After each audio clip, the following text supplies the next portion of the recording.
Você está ouvindo o audiobook de O Céu e o Inferno de Allan Kardec. Agora, você vai ouvir o capítulo 8. Os Anjos. Os Anjos, segundo a Igreja. Item 1. Todas as religiões têm tido anjos, sob vários nomes, isto é, seres superiores à humanidade, intermediários entre Deus e os homens. Negando toda a existência espiritual fora da vida orgânica, o materialismo naturalmente classificou os anjos entre as ficções e alegorias. A crença nos anjos é parte essencial dos dogmas da Igreja, que assim os define. 1. Os Anjos, segundo a Igreja. Item 2. Acreditamos firmemente, diz um Concílio Geral e Ecumênico 2, que só há um Deus verdadeiro, eterno e infinito, que no começo dos tempos, tirou conjuntamente do nada as duas criaturas. Espiritual e corpórea, angélica e mundana. Tendo formado depois, como elo entre as duas, a natureza humana, composta de corpo e espírito. 1. Extraímos este resumo da pastoral do Monsenhor Gusset, cardeal arcebispo de Reims, para a quaresma de 1864. Por ele podemos, pois, considerar os anjos, assim como os demônios, cujo resumo tiramos da mesma origem e citamos no capítulo seguinte, como última expressão do dogma da Igreja neste sentido. 2. Concílio de Latrão. Tal é, segundo a fé, o plano divino na obra da criação, plano majestoso e completo como convinha à eterna sabedoria. Assim concebido, ele oferece aos nossos pensamentos o ser em todos os seus graus e condições. Na esfera mais elevada, aparecem a existência e a vida puramente espirituais. Na última ordem, uma e outra puramente materiais, e, intermediariamente, uma união maravilhosa das duas substâncias, uma vida ao mesmo tempo, comum ao espírito inteligente e ao corpo organizado. Nossa alma é de natureza simples e indivisível, porém, limitada em suas faculdades. A ideia que temos da perfeição faz-nos compreender que pode haver outros seres simples quanto ela, e superiores por suas qualidades e privilégios. A alma é grande e nobre, porém, está associada à matéria, servida por órgãos frágeis e limitada no poder e na ação. Por que não haver outras ainda mais pobres, libertas dessa escravidão, dessas peias e dotadas de uma força e atividade maiores e incomparáveis?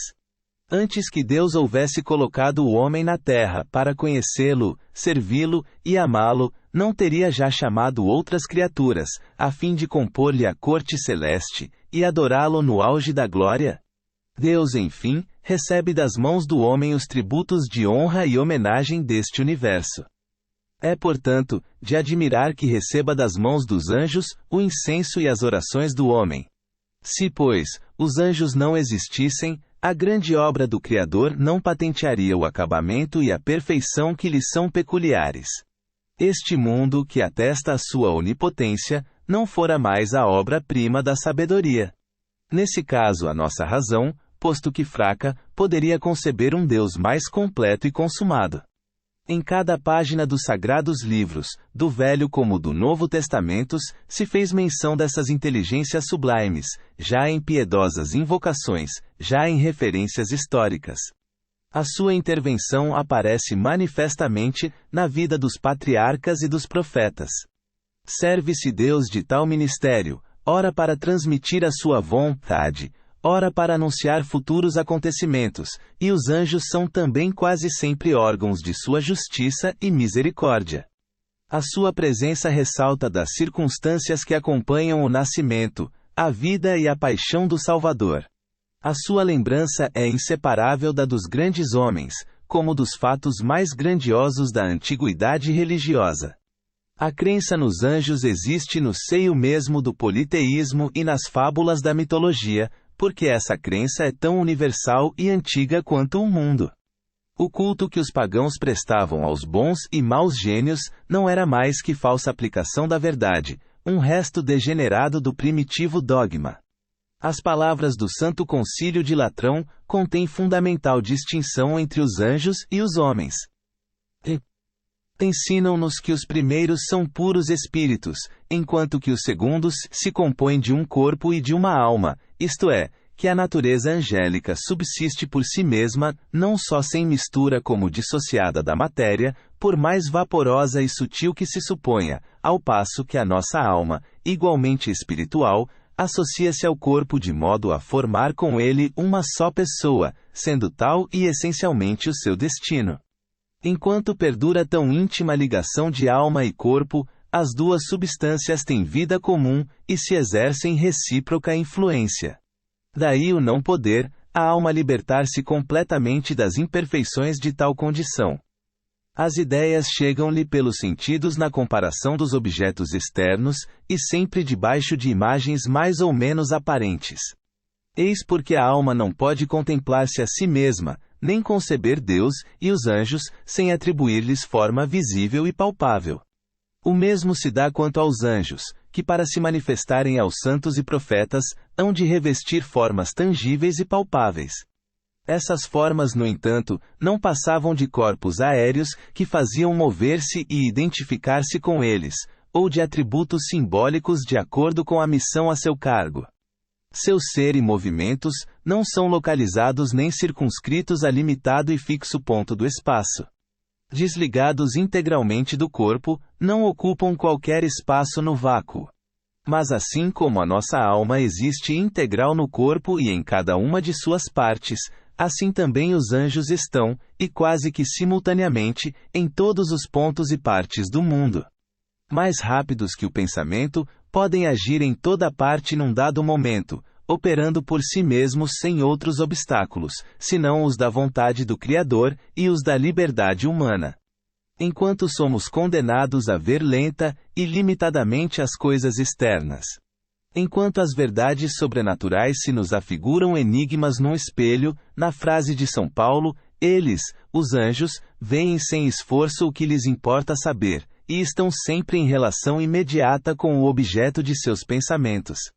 Os seus conhecimentos são resultantes não da indução e do raciocínio, mas dessa intuição clara e profunda, que abrange de uma só vez o gênero e as espécies deles derivadas, os princípios e as consequências que deles decorrem. A distância das épocas, a diferença de lugares, como a multiplicidade de objetos, confusão alguma podem produzir em seus espíritos. Infinita, a essência divina é incompreensível. Tem mistérios e profundezas que se não podem penetrar.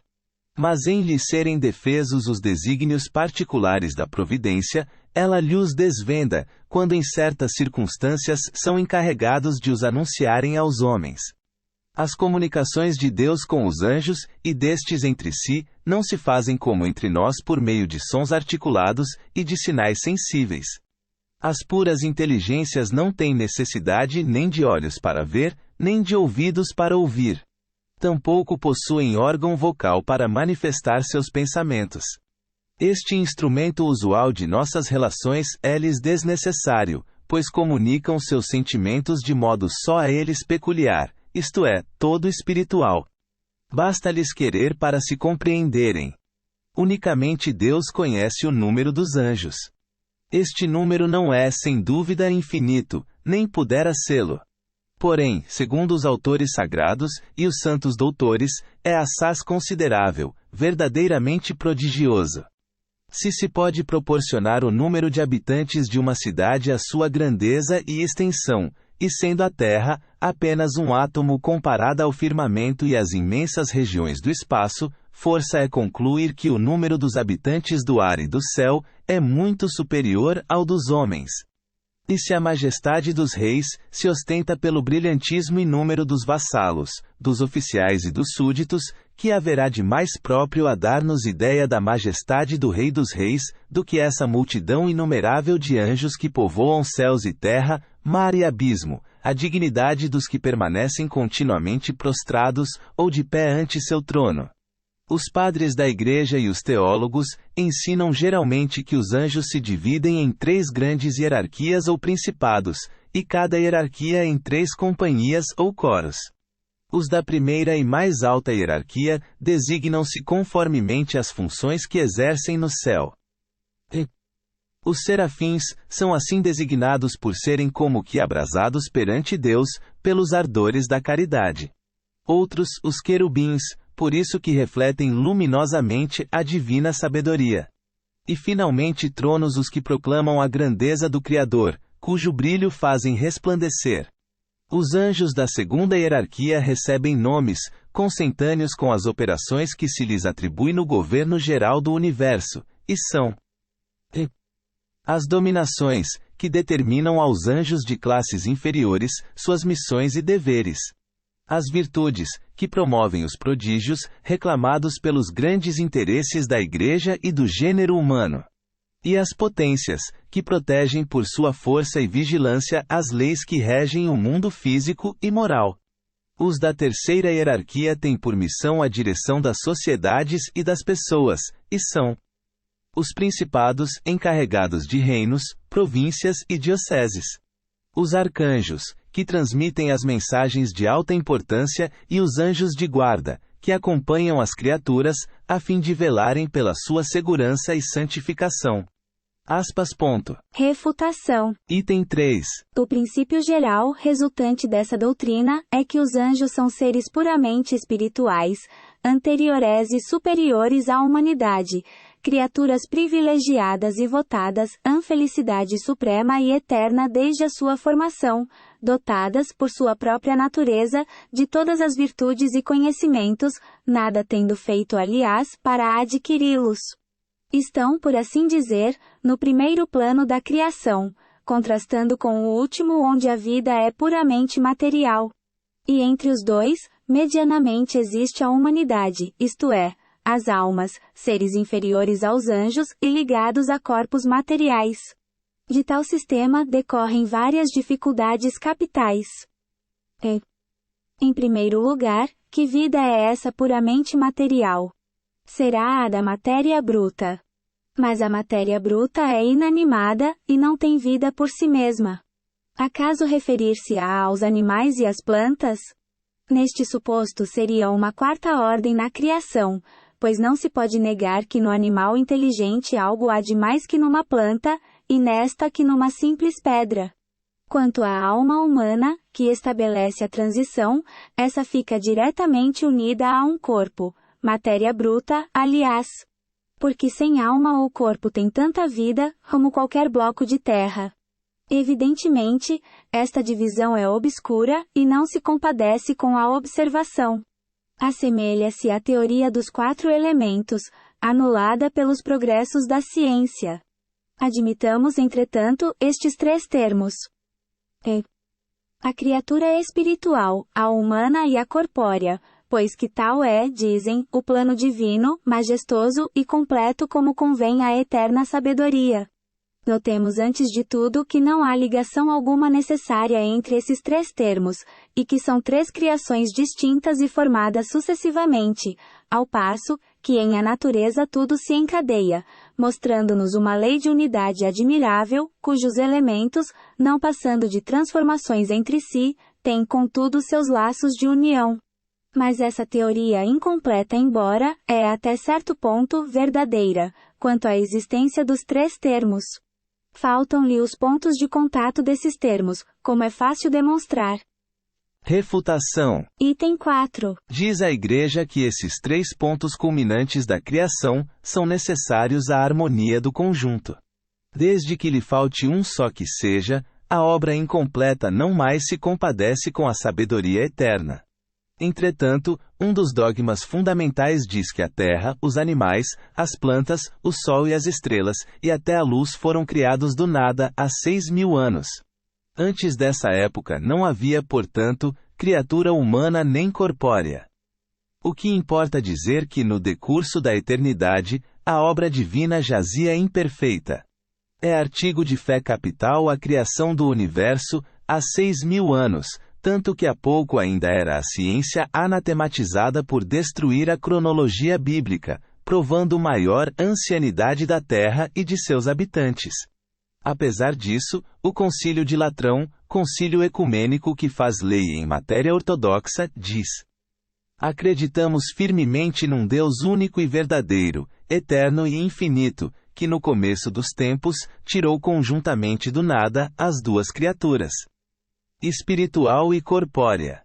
Por começo dos tempos só podemos inferir a eternidade transcorrida, visto ser o tempo infinito como o espaço, sem começo nem fim. Esta expressão, começo dos tempos, é antes uma figura que implica a ideia de uma anterioridade ilimitada. O Concílio de Latrão acredita, pois, firmemente, que as criaturas espirituais como as corpóreas, foram simultaneamente formadas e tiradas em conjunto do nada, numa época indeterminada, no passado. A que fica reduzido assim, o texto bíblico que data a criação de 6.000 dos nossos anos. E ainda que se admita seja tal, o começo do universo visível, esse não é seguramente o começo dos tempos. Em qual crer? No concílio ou na Bíblia? Refutação. Item 5. O concílio formula, além disso, uma estranha proposição. Nossa alma diz, igualmente espiritual, é associada ao corpo de maneira a não formar com ele mais que uma pessoa, e tal é essencialmente o seu destino. Ora, se o destino essencial da alma é estar unida ao corpo, esta união constitui o estado normal, o desígnio, o fim, por isso que é o seu destino. Entretanto, a alma é imortal e o corpo não. A união daquela com este só se realiza uma vez, segundo a Igreja, e ainda que durasse 1 século, nada seria em relação à eternidade. E sendo apenas de algumas horas para muitos, que utilidade teria para a alma a união tão efêmera? Mas, que se prolongue essa união tanto quanto se pode prolongar uma existência terrena, e ainda assim, poder-se-á afirmar que o seu destino é estar essencialmente integrada? Não, essa união mais não é na realidade do que um incidente, um estádio da alma, nunca o seu estado essencial. Se o destino essencial da alma é estar ligada ao corpo humano, se por sua natureza, e segundo o fim providencial da criação, essa união é necessária às manifestações das suas faculdades, forçoso é concluir que sem corpo, a alma humana é um ser incompleto. Ora, para que a alma preencha os seus desígnios, deixando um corpo preciso se faz que tome um outro. O que nos conduz à pluralidade forçada das existências, ou, por outra, à reencarnação, à perpetuidade. É verdadeiramente estranhável que um concílio, havido por uma das luzes da Igreja, tenha a tal ponto identificado os seres espiritual e material, de modo a não subsistirem por si mesmos, pois que a condição essencial da sua criação é estarem unidos. Refutação. Item 6. O quadro hierárquico dos anjos nos mostra que várias ordens têm, nas suas atribuições, o governo do mundo físico e da humanidade, para cujo fim foram criados. Mas, segundo a Gênese, o mundo físico e a humanidade não existem senão há 6.000 anos. E o que faziam, pois, tais anjos, anteriormente a essa era, durante a eternidade, quando não existia o objetivo das suas ocupações? E teriam eles sido criados de toda a eternidade? Assim deve ser, uma vez que servem à glorificação do Todo-Poderoso. Mas, criando-os numa época qualquer determinada, Deus ficaria até então, isto é, durante uma eternidade, sem adoradores. 7. Diz ainda o concílio. Enquanto dura esta união tão íntima da alma com o corpo, há, por conseguinte, um momento em que a união se desfaz. Esta proposição contradita a que sustenta a essencialidade dessa união. E diz mais o concílio. As ideias lhes chegam pelos sentidos, na comparação dos objetos exteriores. Eis aí uma doutrina filosófica em parte verdadeira, que não em sentido absoluto. Receber as ideias pelos sentidos é, segundo o eminente teólogo, uma condição inerente à natureza humana. Mas ele esquece as ideias inatas, as faculdades por vezes tão transcendentes, a intuição das coisas que a criança traz do berço, não devidas a quaisquer ensinos. Por meio de quais sentidos, jovens pastores, naturais calculistas, a admiração dos sábios, adquirem ideias necessárias à resolução quase instantânea dos mais complicados problemas. Outro tanto pode dizer-se de músicos, pintores e filólogos precoces. Os conhecimentos dos anjos não resultam da indução e do raciocínio. Têm-nos porque são anjos sem necessidade de aprendê-los, pois tais foram por Deus criados. Quanto à alma, essa deve aprender. Mas se a alma só recebe as ideias por meio dos órgãos corporais, que ideias pode ter a alma de uma criança morta ao fim de alguns dias, se admitirmos com a Igreja que essa alma não renasce? 8. Aqui reponta uma questão vital, qual a de saber-se se a alma pode adquirir conhecimentos após a morte do corpo. Se uma vez liberta do corpo não pode adquirir novos conhecimentos, a alma da criança, do selvagem, do imbecil, do idiota ou do ignorante, permanecerá tal qual era no momento da morte, condenada à nulidade por todo o sempre. Mas se, ao contrário, ela adquire novos conhecimentos depois da vida atual, então, é que pode progredir. Sem progresso ulterior para a alma, chega-se a conclusões absurdas, tanto quanto admitindo-o se conclui pela negação de todos os dogmas fundados sobre o estacionamento, a sorte irrevogável, as penas eternas, etc. Progredindo a alma, qual o limite do progresso? Não há razão para não atingir por ele ao grau dos anjos, ou puros espíritos. Ora, com tal possibilidade não se justificaria a criação de seres especiais e privilegiados, isentos de qualquer lebor, gozando incondicionalmente de eterna felicidade, ao passo que outros seres menos favorecidos só obtêm essa felicidade a troco de longos, de cruéis sofrimentos e rudes provas. Sem dúvida que Deus poderia ter assim determinado, mas, admitindo-lhe o infinito de perfeição sem a qual não fora Deus, força é admitir que coisa alguma criaria inutilmente, desmentindo a sua justiça e bondade soberanas. Refutação. Item 9. E se a majestade dos reis ostenta o seu brilhantismo pelo número dos vassalos, oficiais e súditos, que haverá de mais próprio a dar-nos ideia da majestade do Rei dos Reis, do que essa inumerável multidão de anjos que povoam céu e terra, mar e abismo, a dignidade dos que permanecem continuamente prostrados ou de pé ante seu trono?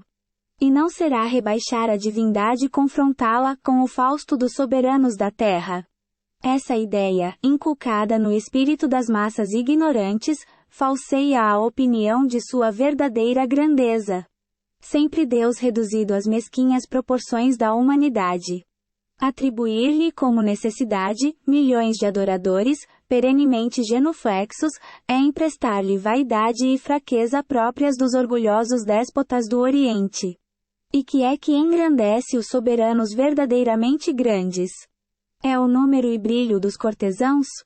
Não. É a bondade, é a justiça, é o título merecido de paz do seu povo. Perguntarei se haverá algo de mais próprio a dar-nos a ideia da grandeza e majestade de Deus, do que a multidão de anjos que lhe compõe a corte. Mas certamente que há, e essa coisa melhor é apresentar-se Deus às suas criaturas soberana, mente bom, justo e misericordioso, que não colérico, invejoso, vingativo, exterminador e parcial, criando para sua própria glória esses seres privilegiados, cumulados de todos os dons, e nascidos para a felicidade eterna, enquanto a outros impõe condições penosas na aquisição de bens, punindo erros momentâneos com eternos suplícios. Refutação. Item 10. A respeito da união da alma com o corpo, o Espiritismo professa uma doutrina infinitamente mais espiritualista, para não dizer menos materialista, tendo ao demais a seu favor, a conformidade com a observação e o destino da alma.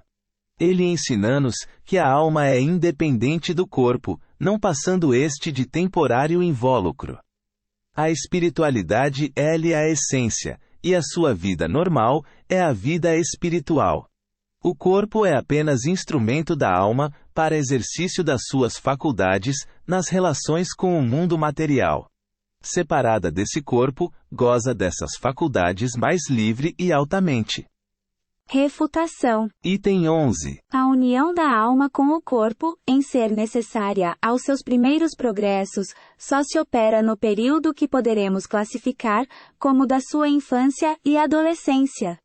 Atingido, porém, que seja um certo grau de perfeição e desmaterialização, essa união é prescindível, o progresso faz-se na sua vida de espírito. Demais, por numerosas que sejam as existências corpóreas, elas são limitadas à existência do corpo, e a sua soma total não compreende em todos os casos, senão uma parte imperceptível da vida espiritual, que é ilimitada. Os anjos, segundo o Espiritismo. Item 12. Que haja seres dotados de todas as qualidades atribuídas aos anjos, não restam dúvidas. A revelação espírita neste ponto, confirma a crença de todos os povos, fazendo-nos conhecer ao mesmo tempo, a origem e natureza de tais seres. As almas ou espíritos são criados simples e ignorantes, isto é, sem conhecimentos nem consciência do bem e do mal, porém, aptos para adquirir o que lhes falta. O trabalho é o meio de aquisição, e o fim, que é a perfeição, é para todos o mesmo. Conseguem-no mais ou menos prontamente em virtude do livre-arbítrio e na razão direta dos seus esforços. Todos têm os mesmos degraus a franquear, o mesmo trabalho a concluir. Deus não aquinhou a melhor a uns do que a outros, porquanto é justo, e, visto serem todos seus filhos, não tem predileções. Ele lhes diz: eis a lei que deve constituir a vossa norma de conduta. Ela só pode levar-vos ao fim. Tudo que lhe for conforme é o bem. Tudo que lhe for contrário é o mal. Tendes inteira liberdade de observar ou infringir esta lei, e assim sereis os árbitros da vossa própria sorte. Conseguintemente, Deus não criou o mal. Todas as suas leis são para o bem, e foi o homem que criou esse mal, divorciando-se dessas leis. Se ele as observasse escrupulosamente, jamais se desviaria do bom caminho. Os anjos, segundo o Espiritismo. Item 13. Entretanto, a alma, qual criança, é inexperiente nas primeiras fases da existência, e daí o ser falível. Não lhe dá Deus essa experiência, mas dá-lhe meios de adquiri-la. Assim, um passo em falso na senda do mal é um atraso para a alma, que sofrendo-lhe as consequências, aprende à sua custa o que importa evitar. Deste modo, pouco a pouco se desenvolve, aperfeiçoa e adianta na hierarquia espiritual, até ao estado de puro espírito ou anjo. Os anjos são, pois, as almas dos homens, chegados ao grau de perfeição que a criatura comporta, fruindo em sua plenitude a prometida felicidade. Antes, porém, de atingir o grau supremo, gozam de felicidade relativa ao seu adiantamento, felicidade que consiste, não na ociosidade, mas nas funções que a Deus apraz confiar-lhes, e por cujo desempenho se sentem ditosas, tendo ainda nele um meio de progresso. Vede primeira parte capítulo 3, o céu, 14. A humanidade não se limita à Terra. Habita inúmeros mundos que no espaço circulam. Já habitou os desaparecidos, e habitará os que se formarem. Tendo-a criado de toda a eternidade, Deus jamais cessa de criá-la. Muito antes que a Terra existisse, e por mais remota que a suponhamos, outros mundos havia, nos quais espíritos encarnados percorreram as mesmas fases, que ora percorrem os de mais recente formação, atingindo seu fim antes mesmo que houvéramos saído das mãos do Criador. De toda a eternidade tem havido, pois, puros espíritos ou anjos.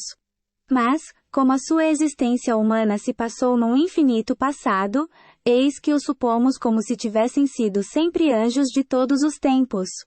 15. Realiza-se assim, a grande lei de unidade da criação. Deus nunca esteve inativo e sempre teve puros espíritos, experimentados e esclarecidos, para a transmissão de suas ordens e direção do universo, desde o governo dos mundos, até os mais ínfimos detalhes. Tampouco teve Deus necessidade de criar seres privilegiados, isentos de obrigações. Todos, antigos e novos, adquiriram suas posições na luta e por mérito próprio. Todos, enfim, são filhos de suas obras. E desse modo, completa-se com igualdade a soberana justiça do Criador. Os demônios, origem da crença nos demônios. Os demônios, segundo a Igreja. Os demônios, segundo o Espiritismo.